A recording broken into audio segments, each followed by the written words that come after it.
Mesdames et messieurs, amis et fidèles internautes de la revue de presse éducative, bonjour.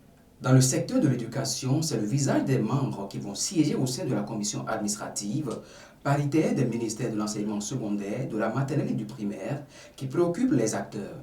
Les élections professionnelles ont lieu et les résultats disponibles. Élections professionnelles à l'enseignement secondaire, la Cocentra Bénin de Pierre-Paul Yélémé l'emporte, titre le quotidien l'événement précis sur son site d'information. Au niveau des sous-secteurs d'enseignement maternel et primaire, c'est l'Alliance Aube Nouvelle qui est portée en triomphe. Élections professionnelles aux membres, l'Alliance Aube Nouvelle rafle les 8 sièges, informe Éduc-Action, le spécialiste des questions éducatives.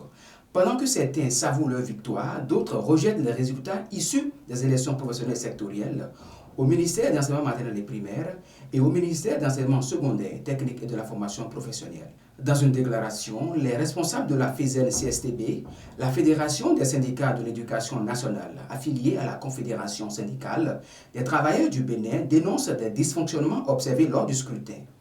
Bénin, élections professionnelles dans le secteur de l'éducation, la FESEN-CSTB exige l'annulation et la reprise du scrutin sur la base d'un vote manuel, peut-on lire sur le site d'information https:/beninregard.com. Des élections professionnelles allant dans les collèges. L'état des laboratoires dans les collèges laisse à désirer. Éduc-Action, fidèle à sa thématique, affiche en manchette dans sa livraison de cette semaine « Laboratoire dans les collèges, l'administration scolaire plaide pour une subvention ». Les réalités dans les collèges diffèrent d'un pays à un autre, surtout dans les 8 pays de l'espace UEMOA. Pourtant, le projet d'harmonisation du baccalauréat dans l'espace de l'Union économique et monétaire US-africaine suit son cours. Harmonisation du baccalauréat dans l'UEMOA, le Bénin s'active pour une intégration éducative et académique, peut-on lire sur le site d'information www.leaderinfobenin.pj. Fait divers, des individus non identifiés ont écourté la vie d'un AME, un aspirant au métier d'enseignant, à Tangueta le dimanche 31 mars 2024.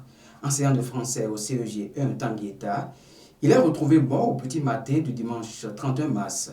Selon les informations rapportées par la radio rurale locale de Tangueta, la découverte macabre a été faite par le frère de la victime.